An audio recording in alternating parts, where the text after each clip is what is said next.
Nature of work is changing. The manufacturing we do have is going more towards lean or just-in-time. The transition to service-based economy, transition back to manufacturing. It's increasingly complex. It's demanding distribution. We talked about that for the last couple of days. Employees and companies are also less loyal. There's more job changes going on. So we've got training issues. And people were mentioning yesterday, I don't want to hire a guy with a PhD because he's going to as soon as he can.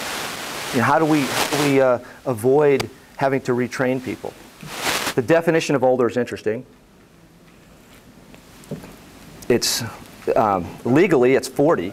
The Discrimination Act of 1967 says at 40, but most people somewhere between 40 and 70. But we talked about this yesterday too. How old is the workforce? The category of people 55 plus is 22%. In 2009, it was 22% of the workforce. So it's a pretty big chunk. The oldest, the biggest increases are in the oldest categories. So we got 8% of people in 65 plus. I'm not sure with all this budget stuff that just went on and what happened with Social Security. I'm not even counting on having any, but those that want to retire at what's the age going to be? I'm not even sure. So we could see our projected age of our workforce.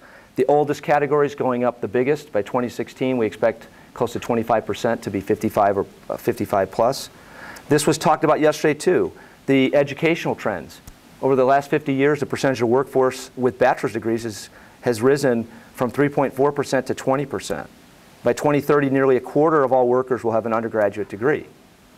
That could be good and bad. We talked about, yesterday, speakers talked about these technology jobs and having to run equipment, and that's a good thing to get people educated. If you're not educated, you're going to see a decrease in constant dollars per year for how much you make. So that's yet another incentive. We are becoming more diverse. Population that's white's decreasing significantly. Percentage of minorities increasing. Bilingual, particularly Hispanic, that becomes an issue. How do we do this? Someone mentioned, I think Dorian, you mentioned a warehouse that had Polish immigrants, and language became an issue with how quickly they could process orders. So what are some things we can do to combat that? We see that the labor force that was projected to be needed versus what's available, although with the economy tanking, labor projection down a little bit, but there's a need. You look at psychology, and how are we doing? Even those that are unemployed, 38% describe themselves as struggling.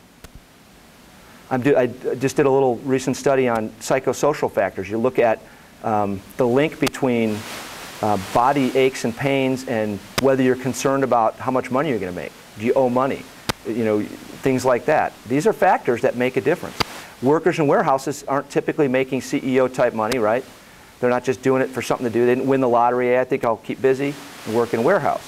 So they're more affected by these things, and these can make a difference.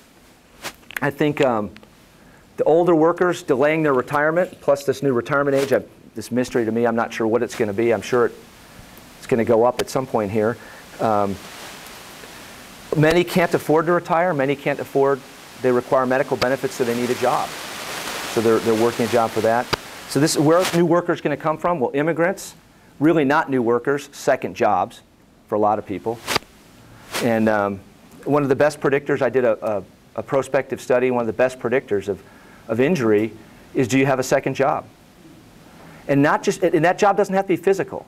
It just has to take away recovery. You could be a Walmart greeter, and you can be more susceptible to injuries because you're taking away some of your recovery and rest time. So what can we expect from aging workers? And just when you get your head together, your body starts to fall apart. You know, just before my birthday, I managed to hurt my back and spent a week just kind of just suffering, just being stupid, doing yard work. But often, though, you pay for what you did to your body before you got older. I sometimes call this the jackass phenomenon. That show, people see this on TV. Oh, I could do that. One of those guys just died in a 140-mile-an-hour wreck, slammed into a tree. But decreased physical strength, aerobic capacity, decreased ability to recover from tissue damage, and then changes in some of our cognitive processes, increased processing time and things like this. So we'll talk about some of these, and like I said, I wanted to leave you guys with more material in the slides. We'll go over it pretty quickly, but you guys, there's a lot of stuff in here. I hid some slides too that'll be in there that you can have. But strength is going to decrease. We're going to lose about 20% by the time we're 60, our strength versus age. Our cognitive perception, the biggest thing we notice is vision in our 40s. And I got little reading glasses now, and Kevin Gue and I were the other day, we're trying to look at some book he had, and we're, you know, fighting over the little tiny glasses to see it. Hearing ability is also affected in our 40s and 50s, and we need things like increased lighting. We need to control noise and other things. So these are things to think about. Here's a demonstration of vision. This is a game Candyland. My daughter loved this when she was little. And if you look at the cards, it's like pink, orange, yellow. And I'll tell you, when you're 3 years old or 4 years old, those are all exactly the same. I can't tell you how many times, okay, just move. Just take the spot. And the difference is, it actually looks better here. You can see the differences more. But these cards look the same. We look at our hearing and how it goes down. And hopefully, this will, it's not going to play either. This is a demonstration that plays different high-frequency sounds. And as we get older, we can't hear them. And they call them mosquito ringtones. And what students will do is they'll have these high-pitched ringtones so they can have the phone ring in the class without the instructor hearing it. Because after a certain age, you're not going to hear the certain thing. So they could text and do whatever they're going to do. On the flip side, there was a place in the UK where kids were loitering out in front, and they started playing high-pitched sounds that none of their customers could hear, but the kids could hear, and it chased them off. Like, you know, you have these like high-frequency things that are supposed to get rid of pests or rodents or whatever. But anyway, this is an interesting thing, and I played it in my office the other day, and had some other professors in there, and they're like, "No, that's not making noise. No, it's not." And you know. You're talking about environmental factors right now. Let's say yesterday in that warehouse, it was a lot of comments were it was very quiet compared to other facilities. Part of it is maybe they weren't ramped up and at full velocity in what they're doing. With lighting and hearing, and you're having, as that gentleman yesterday said, ages 18 to 70 working in his warehouse. Yeah. He didn't say where, but yeah, that's a huge range. It is, yeah. As you're designing these applications, are the engineers and are the companies taking into consideration this information, working with folks like you, there are industrial engineers, so that they're marrying everything together to have the optimal production or facility, even though you can't make it equal to everything? Yeah. And there are ways to accommodate workers with different abilities like that, and there's a lot of hearing protection now that will amplify speech frequencies so that we can communicate. You and I can converse with hearing protection on that will drown out all the rest of the noise. So it's like a Bose set of headphones, but that allows actual communication. And then they have the in-mic speakers so they can do these things. But there are ways to accommodate it. There was a trend for a long time to reduce lighting in warehouses to save energy, but then that was contributing to slips, trips, and falls and some other issues too. So now we've got other types of lighting that are less expensive and can get the same kind of output. So, but vestibular and reflex changes, this is where one of the tests they do as you get older is to simply close your eyes and stand on one leg. And as we get older, that becomes more and more difficult to do. It's locomotion on rough surfaces becomes more difficult. We had a bunch of people mention housekeeping, and they talk about this facility being clean. When I worked OSHA consultation, I went to a lot of different facilities. There were two things I looked for when I walked in the door. One was housekeeping, the other was how are they moving things? What's the material flow look like? And how they did those things gave me a 95%, 0.95 correlation with how good the visit was going to go from a safety standpoint. What was I going to see? You think about forklifts and how they drive, and you just have to Google forklift accident on YouTube and see all the examples of what a forklift can do. They weigh more than a car. And they have a lot of potential for damage. So the cognitive changes, we talk about this. It really, information processing capability doesn't significantly decrease until after 65. And one of the things they talk about is ability to multitask goes down, but effective multitasking is a myth anyway. People that multitask, with the psychology studies that have come out recently have shown that when we multitask, we're really doing a lot of things poorly. We're not doing anything well. But we feel good. We're checking those boxes. So, but you want to particularly avoid multitasking with an older workforce. Ability to access long-term memory is slowed. In a warehouse environment, we're not talking about that. We're talking about kind of short-term memory, right? We're fulfilling orders. So we don't need to have those things. The issues with physical strength, lean body mass decreases, bones are more brittle. Basically, we're more likely to be injured. We have a higher likelihood of injury. We actually see this in the fact that, that people who are 65 lose a median number of 15 days per year of work.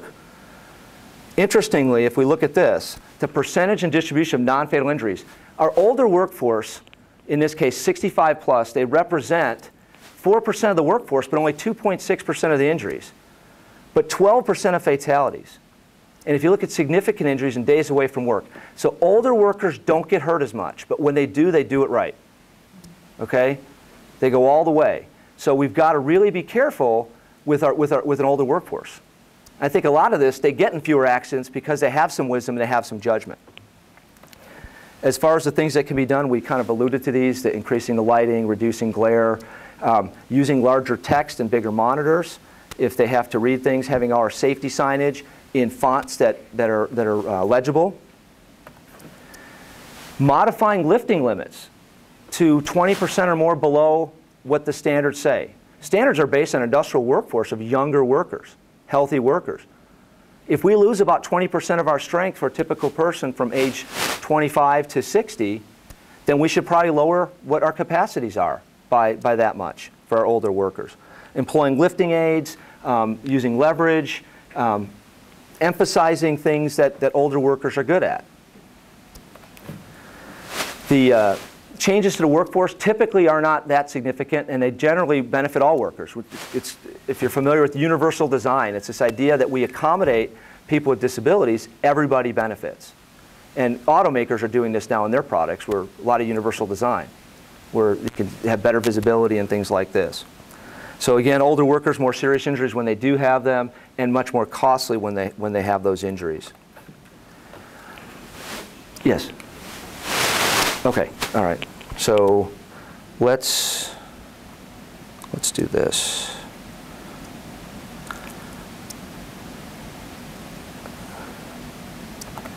I do want to flip to this because, and the slides are in here. This, to show you the changing workforce with aging, this shows obesity levels in the United States starting in 1985. The white doesn't mean that it's not there. It means they didn't have data.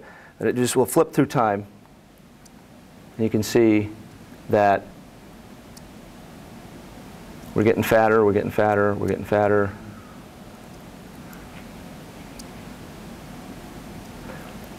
And someone talked about our joke yesterday.